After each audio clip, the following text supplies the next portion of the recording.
MLA पटाला भ्याती तो जी और सेठवान जी अपने साढ़े जोड़े जनरल सैकटरी है जी और साढ़े जोड़े अज की साड़ी कॉन्फ्रेंस है ये साढ़े मुख्य मंत्री साहब का जो लोगों नाल वादा सी सिक्ख्या सेहत ते रोज़गार का जिस तरह असी पहला सिक्ख्या क्रांति की शुरुआत की हुण साढ़े जोड़े मुख्य मंत्री तो साढ़े नैशनल कन्वीनर श्री अरविंद केजरीवाल जी 2 तरीक नूं मिशन सेहतमंद पंजाब की शुरुआत करनगे पटियाले तो ਜਿਹਦੇ ਵਿੱਚ जिस तरह तुसीं सारे जानते हो कि पहला 664 आम आदमी क्लिनिक खोले जा चुके हैं जिन्होंने असीं प्राइमरी हैल्थ केयर कहने ਉਹਦੇ ਵਿੱਚ ਸਾਡੇ ਤਕਰੀਬਨ ਜਿਹੜੇ 2400 2450 ਜਿਹੜੇ ਹੈਗੇ ਆ ਉਹ ਹੈਲਥ ਐਂਡ ਵੈਲਨੈਸ ਸੈਂਟਰ ਉਹਨਾਂ ਨੂੰ ਅਪਗ੍ਰੇਡ ਕੀਤਾ ਗਿਆ।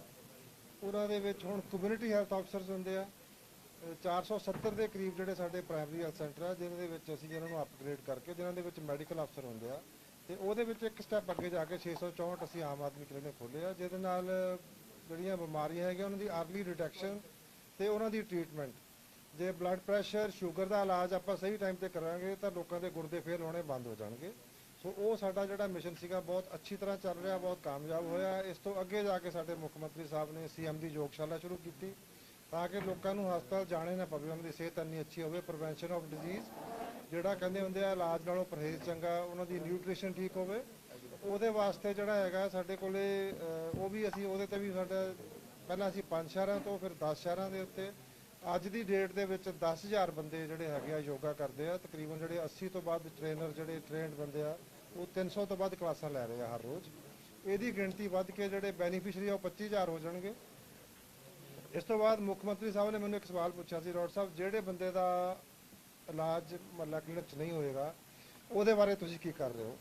ਤੇ ਫਿਰ ਜਿਹੜਾ ਇਹ ਹੈਗਾ ਜਿਹੜੀ strengthening of secondary health care ਜਿਹਦੇ ਵਿੱਚ ਸਾਡੇ ਜ਼ਿਲ੍ਹਾ ਹਸਪਤਾਲ और सब डिवीजन हॉस्पिटल और कम्यूनिटी हेल्थ सेंटर आते हैं जिहदे विच स्पैशलिस्ट सर्विसेज होणगियां CT स्कैन MRI जिन्ना मर्जी किसी का ऑपरेशन होना वो सारे होणगे। इस तो उपर साडा टर्शी केयर है। सो ये 2 सैगमेंट नूं असीं स्ट्रैंथन कर रहे हैं।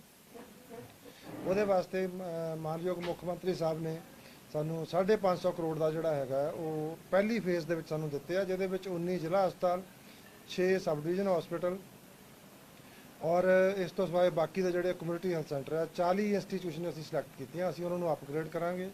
सारे जिलिਆਂ ਦੇ ਵਿੱਚ ਜਿਹੜਾ डिस्ट्रिक्ट हॉस्पिटल ਜਿਹਨੂੰ ਅਸੀਂ ਕਹਿੰਦੇ ਆ ਜ਼ਿਲ੍ਹਾ ਹਸਪਤਾਲ ਕਹਿੰਦੇ ਆ ਕਿਸੇ ਵਿੱਚ ਵੀ ਨਹੀਂ ਸੀ ਹੁਣ ਸਾਰਿਆਂ ਦੇ ਵਿੱਚ ਐਮਰਜੈਂਸੀ ਬਲਾਕ ਹੋਣਗੇ ਜਿਹਦੇ ਵਿੱਚ ਜਿਸ ਤਰ੍ਹਾਂ ਤੁਸੀਂ ਦੇਖਦੇ ਹੋ ਕਿ ਵੈਂਟੀਲੇਟਰ ਬੈੱਡ ਚਾਹੀਦਾ। ਪੇਸ਼ੈਂਟ ਚੱਲਦਾ ਸੀ ਜੀ ਬੁਢਲਾਡੇ ਤੋਂ ਚੱਲਦਾ ਸੰਗਰੂਰ ਗਿਆ ਸੰਗਰੂਰ ਵਾਲੇ ਕਹਿੰਦੇ ਪਟਿਆਲੇ ਲੈ ਜਾਓ ਇਹਨੂੰ ਵੈਂਟੀਲੇਟਰ ਦੀ ਲੋੜ ਹੈ। ਪਟਿਆਲੇ ਵਾਲੇ ਕਹਿ ਦਿੰਦੇ ਸੀ ਜੀ ਇਹਨੂੰ PGI ਲੈ ਜਾਓ ਕਿਉਂਕਿ ਸਾਡੇ ਕੋਲ ਤਾਂ 5 ਹੀ ਹੈ। ਪਹਿਲਾਂ ਅਸੀਂ ਉੱਥੇ ਵਧਾਏ ਹੁਣ ਅਸੀਂ ਸਾਰੇ ਜ਼ਿਲ੍ਹਾ ਹਸਪਤਾਲਾਂ ਦੇ ਵਿੱਚ ਵੈਂਟੀਲੇਟਰ ਵਾਲੇ ਔਰ ਕਾਰਡਿਕ ਮੋਨੀਟਰ ਵਾਲੇ ਬੈੱਡਸ ਹੋਣਗੇ। ਸਟਾਫ ਨੂੰ ਟ੍ਰੇਨ ਕੀਤਾ ਜਾ ਰਿਹਾ ਪਟਿਆਲੇ ਤੋਂ ਸ਼ੁਰੂ ਕੀਤੀ ਜਾ ਰਹੀ ਆ।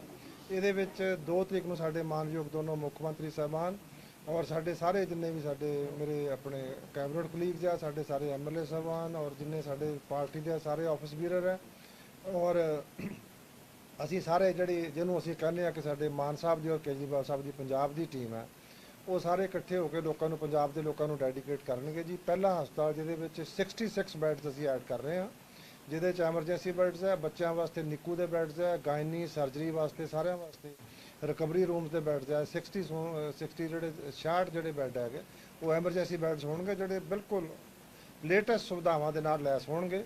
ਇਸ ਤੋਂ ਸਿਵਾਏ ਹੋਰ ਬਹੁਤ ਸਾਰੀਆਂ ਨਵੀਆਂ ਸ਼ੁਰੂਆਤ ਕੀਤੀਆਂ ਜਾ ਰਹੀਆਂ। ਪੰਜਾਬ ਦੇਸ਼ ਦੇ ਵਿੱਚ ਪਹਿਲਾ ਸੂਬਾ ਹੈ ਜਿਹੜੇ ਹਸਪਤਾਲ ਦੇ ਵਿੱਚ ਪੇਸ਼ੈਂਟ ਫੈਸਿਲੀਟੇਸ਼ਨ ਸੈਂਟਰ ਬਣ ਗਏ। ਉਹਦਾ ਮਕਸਦ ਕੀ ਆ ਉਹਦਾ ਮਤਲਬ ਕੀ ਆ ਕਿ ਜਦੋਂ ਪੇਸ਼ੈਂਟ ਬਾਹਰੋਂ ਆਉਂਦਾ ਉਹਨੂੰ ਕੁਝ ਨਹੀਂ ਪਤਾ ਹੁੰਦਾ ਕਿ ਮੈਨੂੰ ਜਿਹੜੀ ਬਿਮਾਰੀ ਆ ਦਾ ਡਾਕਟਰ ਕਿੱਥੇ ਬਹਿੰਦਾ ਉਹਨੂੰ ਰਿਸੀਵ ਕਰਨਗੇ। ਉੱਥੇ ਪੀਣ ਵਾਲਾ ਪਾਣੀ ਹੋਏਗਾ ਬੈਠਣ ਦੀ ਜਗ੍ਹਾ ਹੋਏਗੀ ਪਬਲਿਕ ਜਿਹੜੀਆਂ ਤੁਹਾਡੇ ਕਨਵੀਨੀਅੰਸਸ ਹੋਣਗੀਆਂ ਸਾਰੀਆਂ ਉੱਥੋਂ ਪੇਸ਼ੈਂਟ ਨੂੰ ਗਾਈਡ ਕਰਕੇ ਸੰਬੰਧ ਪਰਚੀ ਬਣਾ ਕੇ ਸੰਬੰਧਿਤ ਡਾਕਟਰ ਤੱਕ ਪਹੁੰਚਾਇਆ ਜਾਏਗਾ। ਵਾਪਸੀ ਤੇ ਪੇਸ਼ੈਂਟ ਦੀ ਫੀਡਬੈਕ ਲਈ ਜਾਏਗੀ। ਇੱਕ ਰੈਗੂਲਰ ਮੈਕੈਨਿਜ਼ਮ ਹੋਏਗਾ। ਪੇਸ਼ੈਂਟ ਨੂੰ ਜਦੋਂ 2 ਚੀਜ਼ਾਂ ਹੁੰਦੀਆਂ ਡਾਕਟਰ 2 ਕੰਮ ਕਰਦੇ ਆ। ਇੱਕ ਤਾਂ ਉਹਦਾ ਕਲੀਨਿਕਲ ਕੰਮ ਹੁੰਦਾ ਕਿ ਉਹਨੇ ਪੇਸ਼ੈਂਟ ਨੂੰ ਐਗਜ਼ਾਮਨ ਕੀਤਾ ਉਹਨੂੰ ਦਵਾਈ ਦਿੱਤੀ ਉਹਦੇ ਟੀਕਾ ਲਗਾਇਆ ਉਹਨੂੰ ਦਾਖਲ ਕੀਤਾ ਉਹਦਾ ਆਪਰੇਸ਼ਨ ਕੀਤਾ। ਦੂਜਾ ਹੁੰਦਾ ਸਾਡੀਆਂ ਸਰਵਿਸਿਜ਼। ਇਹਦੇ ਵੱਲ ਅਸੀਂ ਉਚੇਚੇ ਤੌਰ ਤੇ ਮਾਨ ਸਾਹਿਬ ਨੇ ਕਿਹਾ ਵੀ ਇਹਦਾ ਉਚੇਚੇ ਤੌਰ ਤੇ ਕਰੋ ਤੇ ਜਦੋਂ ਪੇਸ਼ੈਂਟ ਆਉਂਦਾ ਉਹਨੂੰ ਪਿਆਰ ਦੇ ਨਾਲ ਰਿਸੀਵ ਕੀਤਾ ਜਾਵੇ ਉਹਦੀ ਹਮਦਰਦੀ ਨਾਲ ਗੱਲ ਸੁਣੀ ਜਾਵੇ। ਅੱਧਾ ਕੁ ਤਾਂ ਮਰੀਜ਼ ਉੱਥੇ ਠੀਕ ਹੋ ਜਾਂਦਾ। ਇਹ ਮਾਨ ਸਾਹਿਬ ਦਾ ਮੰਨਣਾ ਸਾਡੇ ਮੁੱਖ ਮੰਤਰੀ ਦਾ ਮੰਨਣਾ ਔਰ ਮੈਂ ਸਹਿਮਤ ਹਾਂ ਇੱਕ ਡਾਕਟਰ ਹੋਣ ਦੇ ਨਾਤੇ ਕੰਪੈਸ਼ਨ ਹੋਣੀ ਚਾਹੀਦੀ ਆ। ਸੋ ਪੇਸ਼ੈਂਟ ਫੈਸਿਲੀਟੇਸ਼ਨ ਸੈਂਟਰ ਹੋਣਗੇ। ਆਉਣ ਵਾਲੇ ਦਿਨਾਂ ਦੇ ਵਿੱਚ ਜਿਹੜਾ ਹੈਗਾ ਐਮਰਜੈਂਸੀ ਬਲਾਕ ਦੇ ਨਾਲ ਜਿੰਨੇ ਸਾਡੇ ਆਪਰੇਸ਼ਨ ਥੀਏਟਰ ਹੈ ਉਹ ਸਾਰੇ ਮੋਡੂਲਰ ਆਪਰੇਸ਼ਨ ਥੀਏਟਰ ਹੋਣਗੇ ਜਿਹਦੇ 'ਚ ਇਨਫੈਕਸ਼ਨ ਦਾ ਰੇਟ ਬਹੁਤ ਜ਼ਿਆਦਾ ਘਟ ਜਾਂਦਾ।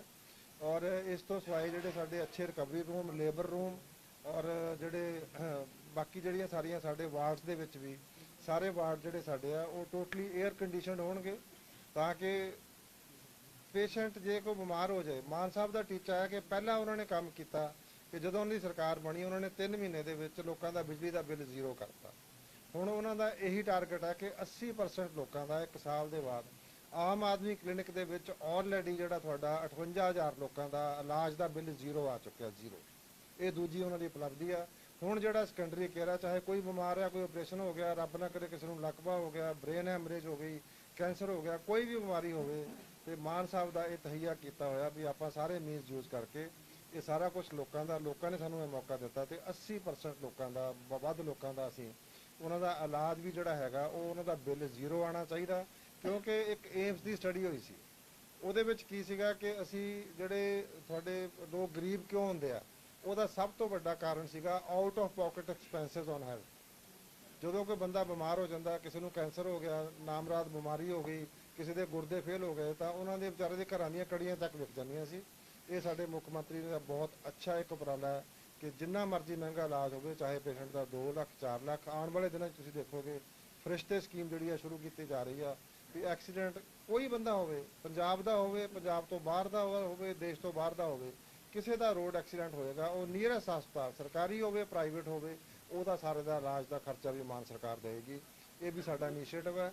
ਇਸ ਤੋਂ ਸਿਵਾਏ ਬਹੁਤ ਜਿਹੜਾ ਹੋਰ ਬਹੁਤ ਵਧੀਆ ਸਾਡੇ ਜਿਹੜੇ ਆਮ ਆਦਮੀ ਕਲੀਨਿਕ ਹੈ ਉਹ ਸਾਰੇ ਡਿਜੀਟਲ ਹੈ, ਸਾਰੇ IT ਇਨੇਬਲਡ ਹੈ। ਤੁਸੀਂ ਜਾਓਗੇ, ਪੇਸ਼ੈਂਟ ਆਪਣੀ ਗੱਲ ਦੱਸੇਗਾ, ਸਾਰਿਆਂ ਕੋਲ ਕੰਪਿਊਟਰ ਹੈ। ਤੇ ਇਹ ਅਸੀਂ ਸ਼ੁਰੂਆਤ ਕਰ ਰਹੇ ਹਾਂ ਮਾਤਾ ਛੱਲਿਆ ਤੋਂ 4-5 ਕੰਪਿਊਟਰ ਲਗਾ ਕੇ ਕਿ ਪੇਸ਼ੈਂਟ OPD 'ਚ ਜਾਏਗਾ, ਆਪਣੇ ਆਪ OPD ਤੋਂ ਡਾਕਟਰ ਕੋਲ ਡਾਟਾ ਚਲਾ ਜਾਏਗਾ, ਉੱਥੋਂ ਲੈਬੋਰਟਰੀ ਚਲਾ ਜਾਏਗਾ, ਟੈਸਟ ਹੋ ਕੇ ਰਿਪੋਰਟ ਆ ਜਾਏਗੀ, ਕੈਮਿਸਟ ਕੋਲ ਚਲਾ ਜਾਏਗਾ, ਜਿਹੜਾ ਹਸਪੀਟਲ ਦੀ ਫਾਰਮੇਸੀ ਹੋਏਗੀ ਉਹਨੂੰ ਉੱਥੋਂ ਦਵਾਈਆਂ ਮਿਲ ਜਾਣਗੀਆਂ ਸਾਰੀਆਂ, ਡਾਕਟਰ ਨੂੰ ਫੀਡਬੈਕ ਆ ਜਾਏਗੀ, ਪੇਸ਼ੈਂਟ ਨੂੰ ਫੀਡਬੈਕ ਆ ਜਾਏਗੀ। ਔਰ ਇੱਕ ਨਵੀਂ ਐਪ ਲਾਂਚ ਕੀਤੀ ਜਾਏਗੀ ਜਿਹਦੇ ਵਿੱਚ ਜਦੋਂ ਕੋਈ ਬੰਦੇ ਨੇ ਦਵਾਈ ਲੈਣੀ ਆ, ਉਹ ਪਟਿਆਲੇ ਦਾ ਬੰਦਾ ਹੈ, ਉਹ ਜਦੋਂ ਐਪ ਨੂੰ ਉਹ ਕਰੇਗਾ, ਲੌਕ ਕਰੇਗਾ ਉਹਦੇ ਤੇ, ਤਾਂ ਉਹਦੇ 5 ਕਿਲੋਮੀਟਰ ਦੇ ਵਿੱਚ ਆਮ ਆਦਮੀ ਕਲੀਨਿਕ ਵਿੱਚ ਇਸ ਵੇਲੇ ਕਿਹੜੇ ਆਮ ਆਦਮੀ ਕਲੀਨਿਕ ਕਿੰਨੇ ਪੇਸ਼ੈਂਟ ਦੀ ਵੇਟਿੰਗ ਹੈ। ਸਪੋਜ਼ ਉਹ ਮਰੀਜ਼ ਚਲਾ ਉਹਨੇ ਦਿਖਾਣਾ ਹੈਗਾ, ਉਹਨੂੰ ਪਤਾ ਵੀ ਦੁੱਖ ਨਿਵਾਰਨ ਦੇ ਵਿੱਚ ਜਿਹੜਾ ਕੋਲ ਹੈ ਉੱਥੇ 25 ਬੰਦੇ ਵੇਟਿੰਗ ਹੈ, ਜਿਹੜਾ ਇਸ ਤੋਂ ਅੱਗੇ ਜਿਹੜਾ ਤੁਹਾਡਾ ਬਾਬਾ ਜੀਵਨ ਸਿੰਘ ਨਗਰ 'ਚ ਉੱਥੇ 5 ਬੰਦੇ ਵੇਟਿੰਗ ਹੈ। ਸੋ ਉਹ ਨਾਲ ਹੀ ਹੈਗਾ, ਉੱਥੇ ਜਾ ਕੇ ਉਹਨੂੰ ਹੈਗਾ ਕਿ ਉਹਨੂੰ ਐਗਜ਼ੈਕਟ ਪਤਾ ਹੋਏਗਾ ਕਿ ਮੈਂ ਉੱਥੇ ਜਾਊਂਗਾ ਤੇ ਮੈਂ ਆਪਣੇ 15-20 ਮਿੰਟ 'ਚ ਆਪਣੀ ਦਵਾਈ ਲੈ ਕੇ ਵਾਪਸ ਆ ਜਾਵਾਂਗਾ। ਇਸ ਤਰ੍ਹਾਂ ਦੀਆਂ ਜਿਹੜੀਆਂ ਸਹੂਲਤਾਂ ਹੈਗੀਆਂ ਸਾਰੇ ਸਾਡੇ ਜਿੰਨੇ ਵੀ ਸਾਡੇ ਸਾਰੇ ਹਸਪਤਾਲ ਹੈ ਆਉਣ ਵਾਲੇ ਸਮੇਂ ਦੇ ਵਿੱਚ they will all B digital. ਉਹਨਾਂ ਦਾ ਨੈਸ਼ਨਲ ਲੈਵਲ ਦਾ ਡਾਟਾ ਮੇਨਟੇਨ ਹੋਏਗਾ। ਪੇਸ਼ੈਂਟ ਪਟਿਆਲੇ ਤੋਂ ਦਵਾਈ ਲੈ ਲਈ, ਉਹ ਆਪਣੀ ਭੂਆ ਨੂੰ ਮਿਲਣ ਸੰਗਰੂਰ ਚਲਾ ਗਿਆ, ਉੱਥੇ ਜਾਏਗਾ, ਉਹਦੇ ਮੋਬਾਈਲ ਨੰਬਰ ਦੇ ਨਾਲ ਉਹ ਜਾ ਕੇ ਉੱਥੇ ਡਾਕਟਰ ਨੂੰ ਦੱਸੇਗਾ ਕਿ ਮੈਂ ਦਵਾਈ ਲਈ ਸੀ। ਉੱਥੇ ਦੇ ਡਾਕਟਰ ਨੂੰ ਪਤਾ ਲੱਗ ਜਾਏਗਾ ਇਹਨਾਂ ਦੀ ਬਿਮਾਰੀ ਕੀ ਸੀ, ਇਹਨਾਂ ਨੇ ਦਵਾਈ ਕੀ ਲਈ ਸੀ, ਇਹਨਾਂ ਦੇ ਕਿਹੜੇ ਟੈਸਟ ਹੋਏ ਆ, ਉਹ ਉੱਥੋਂ ਦਵਾਈ ਲੈ ਸਕਦਾ। ਸੋ ਇਹ ਕੁਛ ਜਿਹੜਾ ਸਾਡੇ ਮੁੱਖ ਮੰਤਰੀ ਸਾਹਿਬ ਵੱਲੋਂ ਔਰ ਅਰਵਿੰਦ ਕੇਜਰੀਵਾਲ ਵੱਲੋਂ ਇਹ ਉਪਰਾਲਾ ਕੀਤਾ ਜਾ ਰਿਹਾ। ਇਹ 2 ਤਰੀਕ ਨੂੰ ਸਾਡੇ ਦੋਨੋਂ ਮੁੱਖ ਮੰਤਰੀ ਇਹਦਾ ਜਿਹੜਾ ਇੱਕ ਵਿਧੀਵਤ ਤਰੀਕੇ ਦੇ ਨਾਲ ਇਹਨਾਂ ਦਾ ਲੋਕਾਂ ਨੂੰ, ਪੰਜਾਬ ਦੇ ਲੋਕਾਂ ਨੂੰ ਸਮਰਪਿਤ ਕਰਨਗੇ। ਪਹਿਲਾ ਜਿਹੜਾ ਅਪਗ੍ਰੇਡਡ ਜਿਹੜਾ ਸਾਡਾ ਹਸਪੀਟਲ ਹੈ ਐਮਰਜੈਂਸੀ ਬਲਾਕ। ਸਰਕਾਰ ਵੱਲੋਂ ਤਾਂ ਬੜੇ ਉਪਰਾਲੇ ਕੀਤੇ ਜਾਂਦੇ ਆ, ਸਰਕਾਰ ਵੱਲੋਂ ਬੜੇ ਉਪਰਾਲੇ ਕੀਤੇ ਜਾਂਦੇ ਆ, ਪਰ ਨਿੱਕੇ ਜਿਹੇ ਡਾਕਟਰ ਬੈਠੇ ਆ, ਉਹ ਪਰਚੀ ਦੇ ਉੱਤੇ ਦਵਾਈ ਉਹ ਲਿਖਦੇ ਜਿਹੜੀ ਅੰਦਰੋਂ ਮਿਲਦੀ ਹੈ ਨਹੀਂ ਬਾਹਰੋਂ ਮਿਲਦੀ ਹੈ ਤੇ 200 ਗੁਣਾ ਜ਼ਿਆਦਾ ਰੇਟ ਤੇ ਮਿਲਦੀ ਹੈ ਜੀ। ਉਹਨਾਂ ਲਈ ਕੀ ਕੀਤਾ ਜਾਏਗਾ? ਹਾਂ, ਡਾਕਟਰ ਦੇ ਖਿਲਾਫ ਕੀ ਐਕਸ਼ਨ ਕਿਉਂਕਿ ਨਾਂ ਤਾਂ ਬਣਿਆ ਹੋਇਆ ਪਰ ਐਕਸ਼ਨ ਹੁੰਦਾ ਨਹੀਂ। ਹਾਂ, ਉਹਦੇ 'ਚ ਇਹ ਵਾਲੀ ਪ੍ਰੋਬਲਮ ਜਿਹੜੀ ਹੈਗੀ ਆ ਉਹ ਆਮ ਆਦਮੀ ਕਲੀਨਿਕ ਦੇ ਵਿੱਚ ਸੌਰਟ ਆਊਟ ਹੋ ਗਈ ਸੀ। ਸਾਰੀ ਦਵਾਈ ਮਰੀਜ਼ ਪੇਸ਼ੈਂਟ ਨੂੰ ਅੰਦਰੋਂ ਹੀ ਮਿਲਣੀ ਹੈ ਜੀ। ਇਹੀ ਮਾਡਲ ਅਸੀਂ ਜਿਹੜਾ ਸੈਕੰਡਰੀ ਕੇਅਰ ਦੇ ਵਿੱਚ ਲੈ ਕੇ ਆ ਰਹੇ ਹਾਂ। ਉਹਦੇ ਵਿੱਚ ਅਸੀਂ ਸਾਡੇ ਆਲਰੇਡੀ ਜਿਹੜਾ ਹੈਗਾ ਇੱਕ ਫਰੀਦਕੋਟ ਦੇ ਵਿੱਚ ਸਾਡਾ ਇੰਪਲੀਮੈਂਟ ਹੋ ਗਿਆ। ਅਸੀਂ ਪਾਇਲਟ ਪ੍ਰੋਜੈਕਟ ਨੂੰ ਕਹਿੰਦੇ ਹਾਂ। ਉਹਦੇ ਵਿੱਚ ਕੀ ਹੈ ਕਿ ਜਿਹੜੇ ਸਾਡੇ ਪੇਸ਼ੈਂਟਸ ਉੱਥੇ ਆਉਂਦੇ ਆ, ਉਹਦੇ 'ਚ ਜਦੋਂ ਇੱਕ ਪੇਸ਼ੈਂਟ ਆ ਗਿਆ ਉਹਨੂੰ ਦਵਾਈ ਚਾਹੀਦੀ ਆ, ਸਪੋਜ਼ 80% ਦਵਾਈਆਂ ਸਾਡੇ ਕੋਲ ਹੈਗੀਆਂ, 20% ਸਾਡੇ ਕੋਲ ਨਹੀਂ ਹੈ। ਉਹਦੇ ਵਾਸਤੇ ਅਸੀਂ ਉਹਨਾਂ ਨੇ ਕੀ ਕੀਤਾ, ਉੱਥੇ ਜਿਹੜੇ ਸਾਡੇ ਜਿਵੇਂ ਆਯੂਸ਼ਮਾਨ ਇੱਕ ਇੰਸ਼ੋਰੈਂਸ ਸਕੀਮ ਹੈ ਜਿਹਦੇ ਵਿੱਚ ਅਸੀਂ ਸਾਡੇ ਪੰਜਾਬ ਦੇ ਵਿੱਚ 160 ਕਰੋੜ ਬੰਦਿਆਂ ਦੇ ਬਣ ਸਕਦੇ ਆ ਤੇ 70 ਲੱਖ ਦੇ ਬਣੇ ਹੋਏ ਆ। 1 ਕਰੋੜ 70 ਲੱਖ ਦੇ ਬਣ ਸਕਦੇ ਆ ਜੀ, ਤੇ 90 ਲੱਖ ਬੰਦੇ ਹੈਗੇ ਆ। ਅਸੀਂ ਉਹਦੇ ਅੱਜ ਕੱਲ੍ਹ ਸਾਡੀ ਰਿਕਰੂਟਮੈਂਟ ਚੱਲਦੀ ਆ। ਜਿਹੜੇ ਨੀਚੇ ਵਾਲੇ ਬੰਦੇ ਆ, ਸਾਡਾ ਜਿਹੜਾ ਗਵਰਨਮੈਂਟ ਦਾ ਪਰਪਸ ਹੈ ਨਾ ਜੀ, ਉਹ ਹੈਗਾ ਜਿਹੜੇ ਬੰਦੇ ਇਲਾਜ ਨਹੀਂ ਕਰਾ ਸਕਦੇ, ਉਹ ਸਾਡਾ ਟਾਰਗੇਟ ਪੋਪੂਲੇਸ਼ਨ ਹੈ ਸਾਡੀ। ਬਹੁਤ ਸਾਰੇ ਬੰਦੇ ਹੈਗੇ 10-15%, 20% ਜਿਨ੍ਹਾਂ ਨੇ ਉਹ ਪ੍ਰਾਈਵੇਟ ਇਲਾਜ ਕਰਾਉਣਾ ਚਾਹੁੰਦੇ, ਉਹ ਕਾਰਪੋਰੇਟ ਹਸਪੀਟਲ ਜਾਣ ਕਰਾਉਣ ਜੀ ਆਇਆਂ ਨੂੰ, ਉਹਨਾਂ ਨੇ ਆਪਣੀਆਂ ਪ੍ਰਾਈਵੇਟ ਇੰਸ਼ੋਰੈਂਸ ਲਈ ਹੁੰਦੀ ਆ। ਜਿਹੜੇ ਸਾਡੇ ਬੰਦੇ ਆ, ਅਸੀਂ ਉਹਨਾਂ ਨੂੰ 100% ਜਿਹੜੀ ਦਵਾਈ ਆ, ਜਿਸ ਤਰ੍ਹਾਂ ਆਮ ਆਦਮੀ ਕਲੀਨਿਕਸ ਦੇ ਰਹੇ ਹਾਂ, ਇਹੀ ਮਾਡਲ ਅਸੀਂ ਸੈਕੰਡਰੀ ਕੇਅਰ 'ਚ ਲੈ ਕੇ ਆ ਰਹੇ ਹਾਂ। ਜਿਹੜੇ ਸਾਡੇ ਕੋਲੇ ਆਯੁਸ਼ਮਾਨ ਦਾ ਅਸੀਂ ਆਪਣਾ ਸਾਡਾ ਸਟੋਰ ਹੋਏਗਾ, ਜਿਹੜੀ ਦਵਾਈ ਸਰਕਾਰ ਦੇ ਸਟੋਰ 'ਚ ਨਹੀਂ ਹੋਏਗੀ, ਪਿੱਛੋਂ ਨਹੀਂ ਆਈ ਕਿਸੇ ਵਜ੍ਹਾ ਦੇ ਨਾਲ, ਉਹ ਮਰੀਜ਼ਾਂ ਨੂੰ ਖਰੀਦ ਕੇ ਵੀ ਦਿੱਤੀ ਜਾਇਆ ਕਰੂਗੀ ਜੀ। ਇਹ ਪ੍ਰੋਬਲਮ ਹੈਗੀ ਹੈ ਤੁਹਾਡੀ, ਇਸ ਵੇਲੇ ਹੈਗੀ ਹੈ। ਪਿਛਲੀ ਇਹ ਸਾਡੇ ਕੋਲ ਲੈਗੇਸੀ ਇਸ਼ੂਜ਼ ਹੈ, ਸਾਡੇ ਕੋਲੇ ਸਟਾਫ ਦਾ ਲੈਗੇਸੀ ਇਸ਼ੂ ਹੈ। ਸਟਾਫ ਦਾ ਕਿਵੇਂ ਹੱਲ ਕਰੋਗੇ? ਸਟਾਫ ਤੁਸੀਂ ਡੈਪੂਟੇਸ਼ਨ ਤੇ ਮੰਗਾਇਆ ਜਾ ਰਿਹਾ ਹੈ, ਅੱਜ ਰਵਿੰਦਰਾ ਹਸਪਤਾਲ ਤੋਂ ਵੀ ਮੰਗਾਏ ਜਾ ਰਹੇ ਨੇ ਔਰ ਦੂਜੇ ਡਿਸਪੈਂਸਰੀਆਂ ਤੋਂ ਵੀ ਮੰਗਾਏ ਜਾ ਰਹੇ ਨੇ। ਡਾਕਟਰ ਦੇ ਨਾਲ ਹੀ ਨਿਊਰੋ ਦੇ ਆਪਣੇ ਕੋਲ ਜਿਹੜੇ ਨੇ ਡਾਕਟਰ ਨਹੀਂ ਹੈਗੇ, ਕਿਉਂਕਿ ਜੇ ਕੋਈ ਹਾਦਸੇ ਬਹੁਤ ਵਾਪਰਦੇ ਨੇ ਉਹਦੇ ਚ ਕਈ ਵਾਰੀ ਇਹ ਦੋ ਗੱਲਾਂ ਹੋ ਗਈਆਂ ਜੀ, ਦੋ ਗੱਲਾਂ ਹੋ ਗਈਆਂ। ਮੈਨੂੰ ਦੋਨਾਂ ਦਾ ਜਵਾਬ ਪਹਿਲਾਂ ਇਹਨਾਂ ਨੂੰ ਦੇ ਲੈਣ ਦਿਓ। ਦੇਖੋ, ਉਹਦੇ 'ਚ ਪਹਿਲਾਂ ਮੈਂ ਗੱਲ ਕਰਦਾ, ਜਿਹੜੇ ਨਿਊਰੋ ਵਾਲੇ ਆ ਸਾਡੇ ਕੋਲ ਨਹੀਂ ਸੀ। ਅਸੀਂ ਜਿਹੜੇ ਸੁਪਰ ਸਪੈਸ਼ਲਿਸਟ ਆ ਉਹਨਾਂ ਦੀ ਰਿਕਰੂਟਮੈਂਟ ਕੀਤੀ। ਪਟਿਆਲੇ ਦੇ ਵਿੱਚ ਨਿਊਰੋ ਸਰਜਨ ਸਾਡੇ ਕੋਲ ਜੁਆਇਨ ਕਰ ਚੁੱਕੇ ਆ, ਨਿਊਰੋ ਸਰਜਰੀ ਸ਼ੁਰੂ ਹੋ ਚੁੱਕੀਆਂ। ਤਿੰਨੋਂ ਹੀ ਮੈਡੀਕਲ ਕਾਲਜ ਦੇ ਵਿੱਚ ਸਾਡੀਆਂ ਨਿਊਰੋ ਸਰਜਰੀਜ਼ ਅਸੀਂ 272 ਅਸੀਂ ਸਪੈਸ਼ਲਿਸਟ ਡਾਕਟਰ ਰੱਖੇ ਸੀ ਜਦੋਂ ਮਾਨ ਸਰਕਾਰ ਆਈ ਆ। ਇਸ ਤੋਂ ਸਿਵਾਏ 1880 ਅਸੀਂ ਨਵੇਂ ਰੱਖ ਰਹੇ ਹਾਂ, ਜਿਹਦੇ ਚੋਂ 3.5 ਜਿਹੜੇ 350 ਜਿਹੜੇ ਡਾਕਟਰ ਹੈ, ਬਾਕੀ ਨਰਸਿਸ ਹੈ ਔਰ ਪੈਰਾਮੈਡਿਕਸ ਹੈ, ਵਾਰਡ ਅਟੈਂਡੈਂਟਸ ਹੈ ਔਰ ਦੂਜੇ ਆ। ਇਸ ਤੋਂ ਸਿਵਾਏ ਜਿਹੜੇ ਸਾਡੇ ਕਰੋਨਾ ਵਾਰੀਅਰਸ ਆ, ਉਹਨਾਂ ਵਾਸਤੇ ਮਾਨ ਸਾਹਿਬ ਦੇ ਦਿਲ 'ਚ ਬਹੁਤ ਜ਼ਿਆਦਾ ਪਿਆਰ ਹੈ। ਉਹਨਾਂ ਨੂੰ ਸਾਰਿਆਂ ਨੂੰ, ਆਉਣ ਵਾਲਿਆਂ ਨੂੰ ਅਸੀਂ ਰੈਗੂਲਰ ਰਿਕਰੂਟਮੈਂਟ ਦੇ ਥਰੂ, ਜਿਹੜੇ ਨਹੀਂ ਆਣਗੇ ਉਹਨਾਂ ਵਾਸਤੇ, ਉਹਨਾਂ ਨੂੰ ਅਸੀਂ ਜਿਹਨੇ ਇੱਕ ਸਾਲ ਤੋਂ ਘੱਟ ਜਿਹਨੇ ਕੀਤਾ ਉਹਨੂੰ ਅਸੀਂ 5 ਨੰਬਰ ਦੇ ਰਹੇ ਹਾਂ ਗ੍ਰੇਸ ਮਾਰਕਸ ਐਕਸਟਰਾ। ਜਿਹਨੇ 1 ਸਾਲ ਤੋਂ ਵੱਧ ਕੀਤਾ, ਸਵਾ ਸਾਲ, 1.5 ਸਾਲ, 2 ਸਾਲ ਕੀਤਾ, ਉਹਨਾਂ ਨੂੰ 10 ਗ੍ਰੇਸ ਮਾਰਕਸ ਦੇ ਰਹੇ ਹਾਂ। ਇਹ ਸਟਾਫ ਦੀ ਰਿਕਰੂਟਮੈਂਟ ਚੱਲਦੀ ਆ। ਇਹ ਅਗੇਨ ਸਾਡਾ ਇੱਕ ਲੈਗੇਸੀ ਇਸ਼ੂ ਹੈ। ਇਨ ਦਾ ਮੀਨ ਟਾਈਮ ਅਸੀਂ ਜਿਹੜਾ ਪੰਜਾਬ ਸਰਕਾਰ ਨੇ 272 ਸਪੈਸ਼ਲਿਸਟ ਰੱਖਿਆ। ਇੱਕ ਹਾਊਸ ਸਰਜਨ ਹੁੰਦੀ ਸੀ ਪਹਿਲਾਂ ਜਦੋਂ ਅਸੀਂ ਪੜ੍ਹਦੇ ਹੁੰਦੇ ਸੀ, ਉਹ 24 ਘੰਟੇ ਉੱਥੇ ਰਹਿੰਦੇ, ਹਸਪਤਾਲ 'ਚ ਉੱਥੇ ਕੰਮ ਕਰਦੇ ਆ। 300 ਹਾਊਸ ਸਰਜਨ ਜੁਆਇਨ ਕਰ ਚੁੱਕੇ ਆ। 1880 ਅਸੀਂ ਭਰਤੀ ਕਰ ਰਹੇ ਹਾਂ ਜੀ। ਇਸੇ ਤਰ੍ਹਾਂ ਅਸੀਂ ਜਿਹੜੇ ਸੁਪਰ ਸਪੈਸ਼ਲਿਸਟ ਆ ਉਹਨਾਂ ਦੀ ਅਸੀਂ ਜਿਹੜੀ ਹੈਗੀ ਆ ਓਪਨ ਕਰਤੀ ਕਿ ਹਰ ਹਫਤੇ ਜਦੋਂ ਵੀ ਸਾਨੂੰ ਜਿੱਥੋਂ ਮਿਲਦਾ ਅਸੀਂ ਉਹ ਡਾਕਟਰ ਰੱਖਣੇ ਸ਼ੁਰੂ ਕਰਤੇ ਆ। ਨਿਊਰੋ ਸਰਜਨ ਆ ਚੁੱਕੇ ਆ ਜੀ।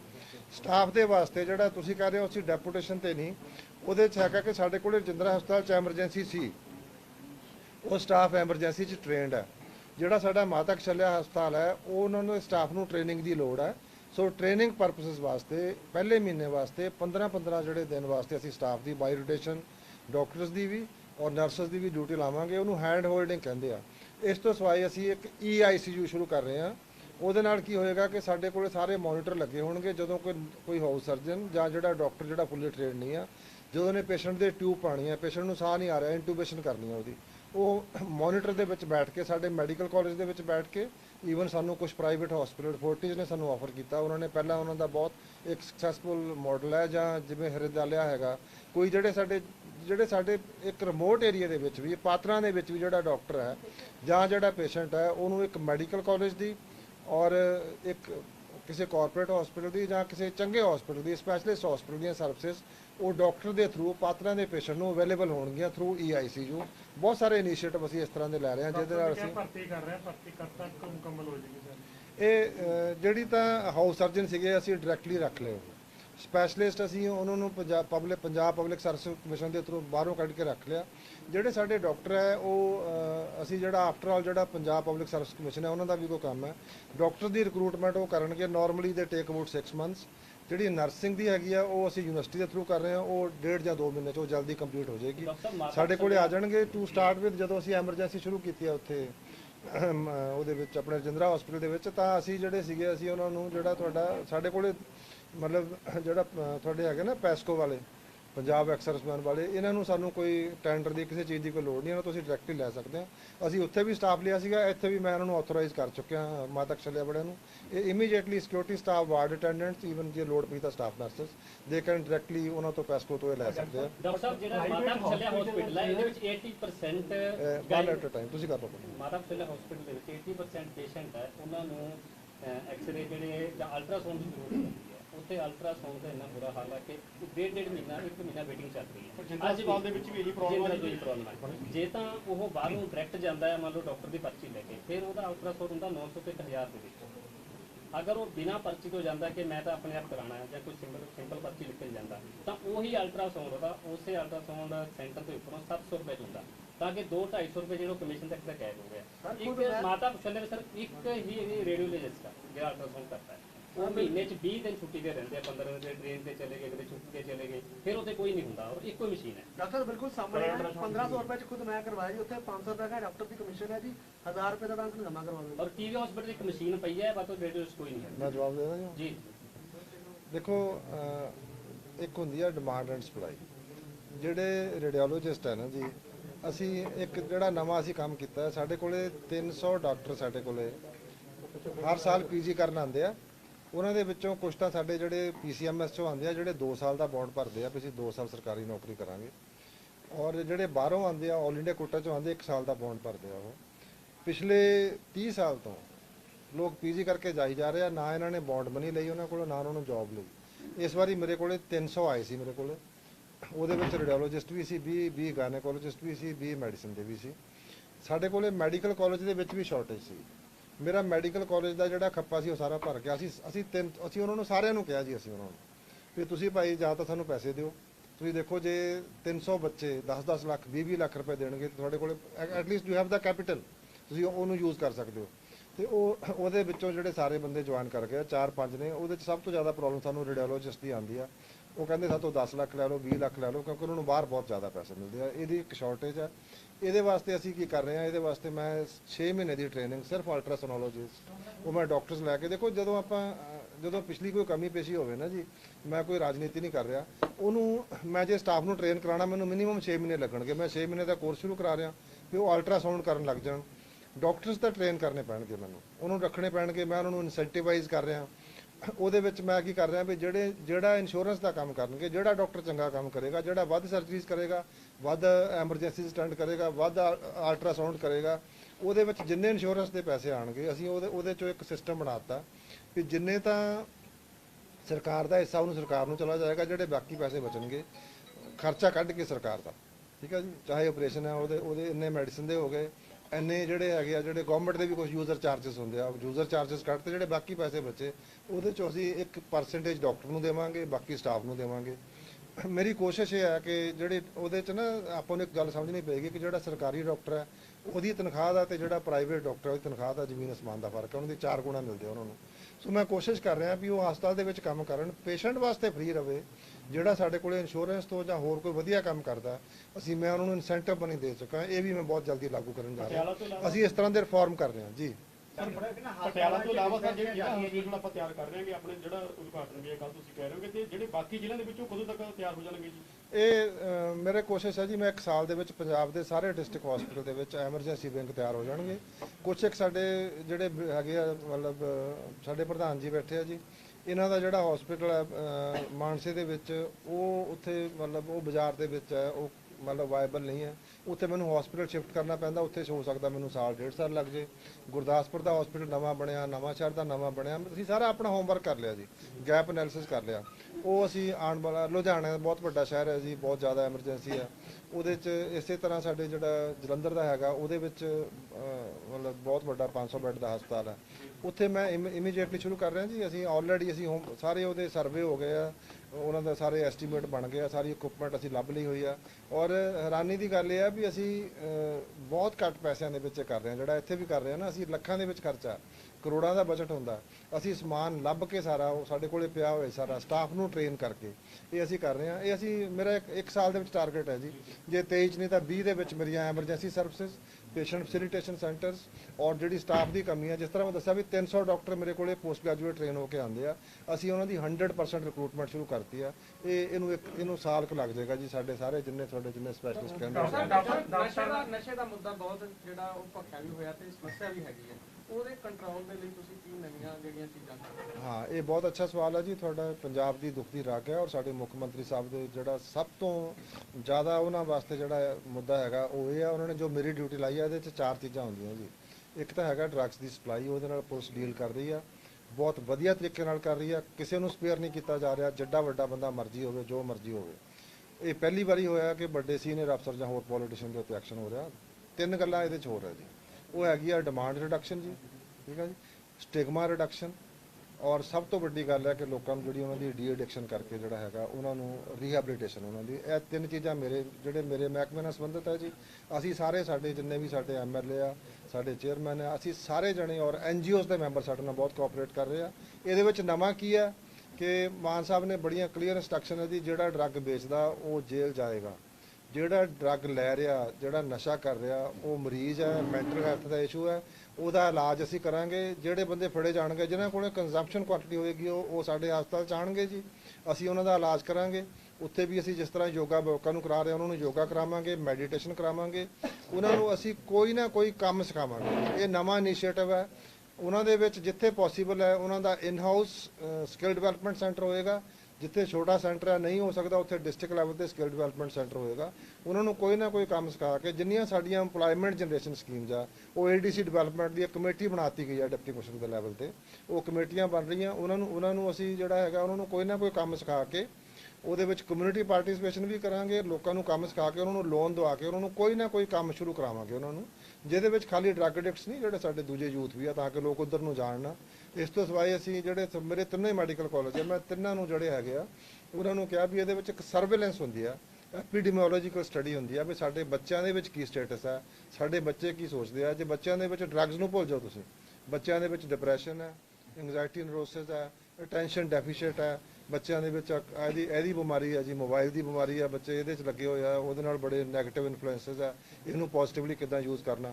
ਸੋ ਅਸੀਂ ਪੈਡੀਆਟ੍ਰਿਕਸ ਜਿਹੜੇ ਸਾਡੇ ਪੈਡੀਆਟ੍ਰੀਸ਼ੀਅਨ ਹੈ, ਸਕੂਲ ਹੈਲਥ ਹੈ, ਤਾਂ ਕਿ ਉਹ ਨਵੇਂ ਬੱਚੇ ਨਾ ਲੱਗਣ ਉਹਦੇ ਵਿੱਚ, ਉਹਦੇ ਵਾਸਤੇ ਹੈ ਜੀ। ਜਿਹੜੇ ਲੱਗੇ ਹੋਏ ਆ ਉਹਨੂੰ ਨਸ਼ਾ ਕੱਢਣ ਤੋਂ ਬਾਅਦ ਕੰਪਰੀਹੈਂਸਿਵ ਪਾਲਿਸੀ ਹੈ ਜੀ, ਜਿਹਦੇ ਵਿੱਚ ਮੈਡੀਕਲ ਟ੍ਰੀਟਮੈਂਟ ਵੀ ਆ, ਸਾਈਕੋਥੈਰੇਪੀ ਵੀ ਆ, ਸਕਿੱਲ ਡਿਵੈਲਪਮੈਂਟ ਵੀ ਆ, ਔਰ ਉਸ ਤੋਂ ਬਾਅਦ ਉਹਦੀ ਰਿਹੈਬਿਲਿਟੇਸ਼ਨ ਵੀ ਆ, ਔਰ ਕਮਿਊਨਿਟੀ ਪਾਰਟਿਸਿਪੇਸ਼ਨ ਵੀ ਆ। ਔਰ ਜਿਹੜਾ ਬੱਚਾ ਨਸ਼ਾ ਛੱਡ ਕੇ ਉਹਨਾਂ ਨੂੰ ਅਸੀਂ ਕੰਮ ਵੀ ਇਹੀ ਦੇਵਾਂਗੇ ਵੀ ਤੁਸੀਂ ਬਾਕੀ ਦੇ ਜਿਹੜੇ ਤੁਸੀਂ ਜਾਣਦੇ ਹੋ ਉਹਨਾਂ ਨੂੰ ਲੈ ਕੇ ਆਓ, ਔਰ ਜਿਹੜੇ ਨਸ਼ਾ ਵੇਚਣ ਵਾਲੇ ਆ ਉਹ ਨਹੀਂ ਬਚਣਗੇ। ਇਹ ਮਾਨ ਸਾਹਿਬ ਨੇ ਬੜੀ ਗੱਲ ਕਲੀਅਰ ਡਾਕਟਰ ਸਾਹਿਬ ਕਲਾਸ ਕੁਐਸਚਨ ਹੈ ਜੀ, ਕਲਾਸ ਕੁਐਸਚਨ ਹੈ ਕੇਂਦਰ ਤੋਂ ਕੋਈ ਠੰਡੀ ਹਵਾ ਦਾ ਬੁੱਲਾ ਹੈ ਨਹੀਂ ਹੈ ਅਜੇ ਤੱਕ। ਦੇਖੋ ਜੀ ਸਾਡੇ 621 ਕਰੋੜ ਉਹਨਾਂ ਨੇ ਰੋਕੇ ਹੋਏ ਆ।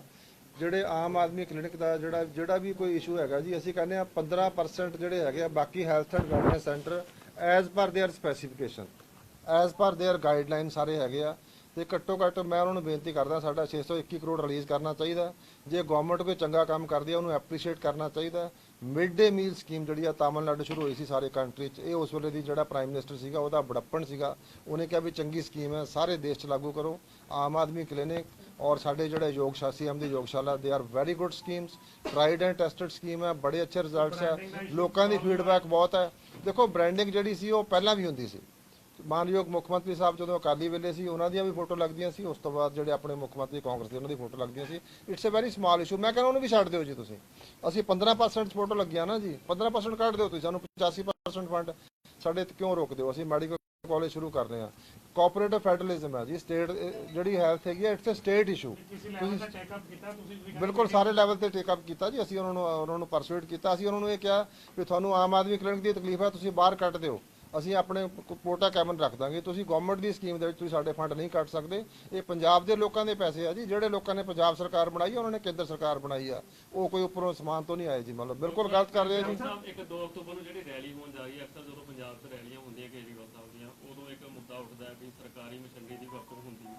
ਹੁਣ ਵੀ ਉਹ ਇੱਕ ਮੁੱਦਾ ਉੱਠਿਆ ਵੀ ਬੱਸਾਂ ਸਰਕਾਰੀ ਯੂਜ਼ ਕੀਤੀਆਂ ਜਾਣਗੀਆਂ ਰੈਲੀ ਲਈ, ਕੀ ਪਹਿਲਾਂ ਨਹੀਂ ਹੁੰਦੀ ਸੀ, ਜੇ ਹੁਣ ਹੋ ਰਹੀਆਂ ਉਹ ਕਿਸ ਤਰ੍ਹਾਂ ਦਾ ਸੋਚ? ਦੇਖੋ ਜੀ ਜਦੋਂ ਕੋਈ ਵੀ ਸਰਕਾਰ ਕੰਮ ਕਰਦੀ ਹੈ, ਅਸੀਂ ਕੰਮ ਕਰਕੇ ਲੋਕਾਂ ਨੂੰ ਦੱਸ ਰਹੇ ਹਾਂ ਨਾ ਜੀ, ਕਰ ਰਹੇ ਹਾਂ ਜੀ, ਇੰਪਰੂਵਮੈਂਟ ਕਰ ਰਹੇ ਹਾਂ। ਮਤਲਬ ਜਿਹੜਾ ਤੁਹਾਡਾ ਹੈਗਾ ਉਹ ਅਸੀਂ 550 ਕਰੋੜ ਰੁਪਈਆ ਅਸੀਂ ਹਸਪਤਾਲਾਂ ਨੂੰ ਅਪਗ੍ਰੇਡ ਕਰਨ ਜਾ ਰਹੇ ਹਾਂ। ਉਹ ਲੋਕਾਂ ਨੂੰ ਪਤਾ ਲੱਗਣਾ ਚਾਹੀਦਾ। ਉਹਦਾ ਕਿੱਦਾਂ ਦੱਸੋਗੇ ਤੁਸੀਂ? ਲੋਕਾਂ ਨੂੰ ਦੱਸੋਗੇ ਤਾਂ ਹੀ ਫਾਇਦਾ ਹੋਏਗਾ। It's part of that.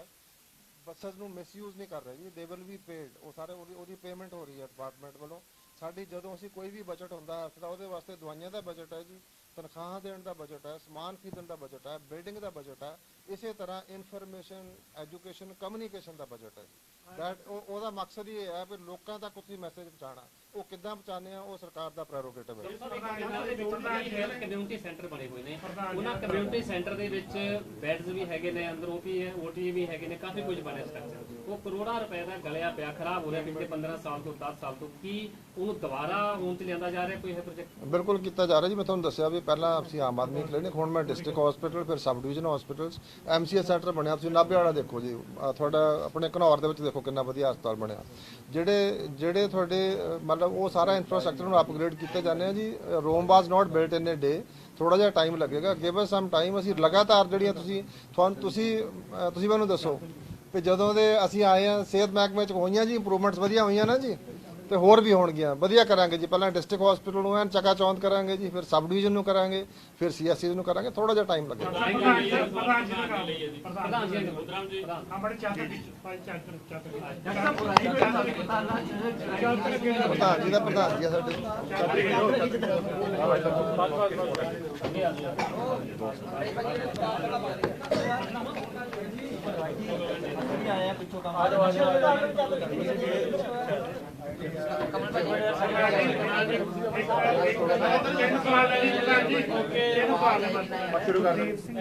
India ਜਿਹੜਾ ਗੱਠਜੋੜ ਹੈ ਪੰਜਾਬ 'ਚ ਲਾਗੂ ਹੋਏਗਾ।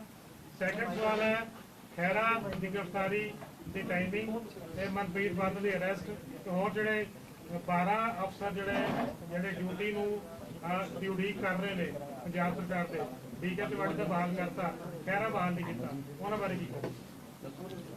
ਦੇਖੋ ਜੀ, ਗੱਲ ਇਹ ਹੈ ਪੰਜਾਬ ਸਰਕਾਰ ਆਪਣੇ ਵੱਲੋਂ ਕੁਝ ਨਹੀਂ ਕਰ ਰਹੀ। ਖਹਿਰਾ ਦੇ ਮਸਲੇ ਬਾਰੇ ਗੱਲ ਇਹ ਹੈ ਵੀ ਮੈਂ ਇੰਟਰਵਿਊ ਪੜ੍ਹੀ ਮਜੀਠੀਆ ਸਾਹਿਬ ਦੀ। ਉਹ ਕਹਿੰਦਾ ਵੀ ਅਸੀਂ ਤੁਹਾਡੇ ਨਾਲ ਆ, ਪਰ ਬੜੀ ਹੈਰਾਨੀ ਦੀ ਗੱਲ ਹੁੰਦੀ ਇਹ ਹੈਗੀ ਹੈ ਵੀ ਜਦੋਂ ਇੱਥੇ ਸਰਕਾਰ ਨੇ, ਉਹ ਮਜੀਠੀਆ ਸਰਕਾਰ ਸੀ, ਮਜੀਠੀਆ ਖੁਦ ਮੰਤਰੀ ਸੀ 2015 ਦੇ ਵਿੱਚ ਜਦੋਂ ਖਹਿਰਾ ਸਾਹਿਬ ਤੇ ਕੇਸ ਹੋਇਆ, ਤੇ ਅੱਜ ਉਹ ਕਹਿੰਦੇ ਸੀ ਨਾਲ ਆ। ਤੁਸੀਂ ਕਿਉਂ ਕੀਤਾ ਹੈ? ਪੂਰੀ ਫਿਰ 15 ਸਰਕਾਰ ਆ ਗਈ, ਕਾਂਗਰਸ ਦੀ ਆ ਗਈ 5 ਸਾਲ, ਅਸੀਂ ਆਪੋਜੀਸ਼ਨ ਦੇ ਵਿੱਚ ਸੀਗੇ, ਤੇ ਉਦੋਂ ਵੀ ਉਹ ਕੰਮ ਚੱਲ ਰਿਹਾ ਸੀਗਾ। ਸੁਪਰੀਮ ਕੋਰਟ ਵੱਲੋਂ ਆ ਗਿਆ, ਨਾਲ ਉਹਦੀ ਜਾਂਚ ਕਰਨ ਵਾਸਤੇ ਕਿਹਾ ਗਿਆ। ਸਿੱਟ ਬੈਠੀ ਬਕਾਇਦਾ 23 ਅਪ੍ਰੈਲ 23 ਦੇ ਵਿੱਚ, ਤੇ ਸਿੱਟ ਦੇ ਵਿੱਚੋਂ ਇਹਨਾਂ ਦਾ ਜਿਹੜਾ ਹੈਗਾ ਕਾਨੂੰਨ ਦੇ ਮੁਤਾਬਕ ਉਹ ਵਿੱਚ ਉਹਦਾ ਇਨਵੋਲਵਮੈਂਟ ਪਾਈ ਗਈ ਹੈ, ਤੇ ਇਨਵੋਲਵਮੈਂਟ ਪਾਉਣ ਤੋਂ ਬਾਅਦ ਕਾਨੂੰਨ ਨੇ ਫੜਿਆ। ਜਿਹੜੇ ਕੋਈ ਅਰੈਸਟ ਵਾਰੰਟ ਜਾਰੀ ਹੁੰਦੇ ਆ ਉਹ ਭਗਵੰਤ ਮਾਨ ਦੀ ਸਰਕਾਰ ਵੱਲੋਂ ਨਹੀਂ ਹੁੰਦੇ, ਕਾਨੂੰਨ ਵੱਲੋਂ, ਹੈਲਥ ਵੱਲੋਂ, ਕੋਰਟ ਵੱਲੋਂ ਹੁੰਦੇ ਆ। ਸੋ ਕੋਰਟ ਨੇ ਆਪਣਾ ਕੰਮ ਕਰ ਰਿਹਾ, ਉਹਦੇ ਵਿੱਚ ਸਾਡੀ ਸਰਕਾਰ ਦਾ ਕੀ ਮਤਲਬ ਹੈ? ਸੋ ਜਿਹੜਾ ਕੋਈ ਕੰਮ ਹੋ ਰਿਹਾ ਹੈ ਉਹ ਸਾਰਾ ਐਜ਼ ਪਰ ਲਾਅ ਹੋ ਰਿਹਾ ਹੈ, ਇਸ ਤੋਂ ਬਾਅਦ ਨਹੀਂ ਕੋਈ ਹੋ ਰਿਹਾ। ਸਰ ਦੇਖੋ, ਗੱਲ ਇੱਕ ਹੈ, ਅਰਵਿੰਦ ਕੇਜਰੀਵਾਲ ਜੀ ਵੀ ਸਾਡੇ ਸਪਸ਼ਟ ਇਸ ਗੱਲ ਦੇ ਸਪਸ਼ਟ ਹੈ ਵੀ ਜਿਹੜਾ ਗੱਠ ਜੋੜ ਹੈ ਇਹ ਸਾਡੇ ਦੇਸ਼ ਨੂੰ ਬਚਾਉਣ ਵਾਸਤੇ ਬਹੁਤ ਜ਼ਰੂਰੀ ਹੈ।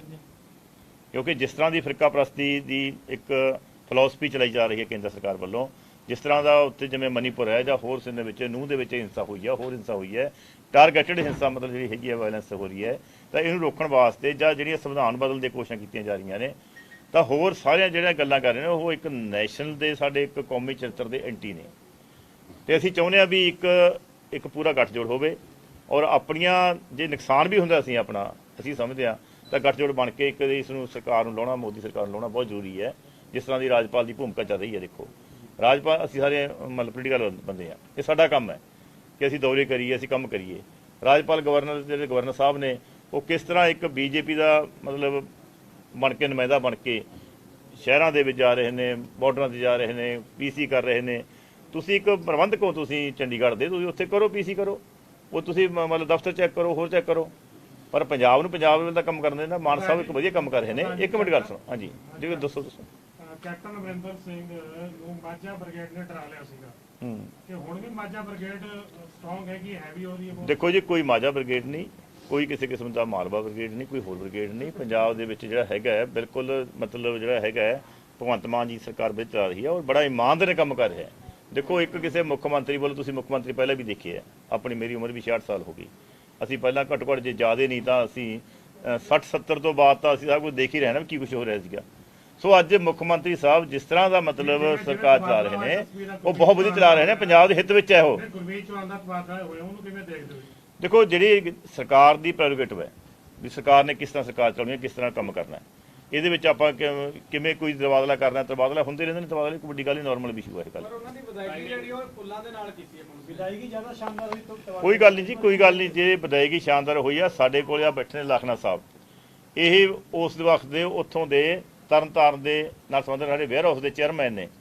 ਲਖਨਾ ਸਾਹਿਬ ਤੋਂ ਪੁੱਛੋ, ਸਾਡੇ ਕੋਲ ਵੀਡੀਓ ਪਈਆਂ ਨੇ, ਠੀਕ ਹੈ ਨਾ ਗੱਲ, ਸਭ ਕੁਝ ਕਰਨੀ ਹੈ। ਸੋ ਮਤਲਬ ਇੱਕ ਗੱਲ ਇਹ ਅੱਡ ਗੱਲ ਹੈ ਵੀ ਉਹ ਕਿਸ ਤਰ੍ਹਾਂ ਦੇ ਹੋ ਰਿਹਾ ਹੈ। ਸੋ ਇਸ ਕਰਕੇ ਕੋਈ ਇਹੋ ਗੱਲ ਨਹੀਂ ਹੈ। ਸਰਕਾਰ ਦਾ ਇੱਕ ਪ੍ਰੈਰੋਗੇਟਿਵ ਰਹੀ ਗੱਲ ਨਹੀਂ ਐ ਨਹੀਂ ਗੱਲ ਹੈ। ਚਲੋ ਕੋਈ ਗੱਲ ਨਹੀਂ ਹੈ। ਹਾਂਜੀ ਦੇਖੋ, ਗੱਲ ਸੁਣੋ, ਤੁਹਾਨੂੰ ਇੱਕ ਬੇਨਤੀ ਹੈ ਜੀ, ਤੁਸੀਂ ਨਾ ਬਹੁਤ ਇੰਪੋਰਟੈਂਟ ਹੈ ਤੁਹਾਡਾ ਰੋਲ। ਤੁਸੀਂ ਜਿਹੜਾ ਸਾਡਾ ਸਿਹਤਮੰਦ ਪੰਜਾਬ ਮਿਸ਼ਨ ਹੈ, ਬਹੁਤ ਵੱਡਾ ਮਿਸ਼ਨ ਹੈ, ਬਹੁਤ ਗਲੋਬਲ ਮਿਸ਼ਨ ਹੈ, ਇਹ ਲੋਕਾਂ ਤੱਕ ਪਹੁੰਚਾਓ ਜੀ। ਬਿਲਕੁਲ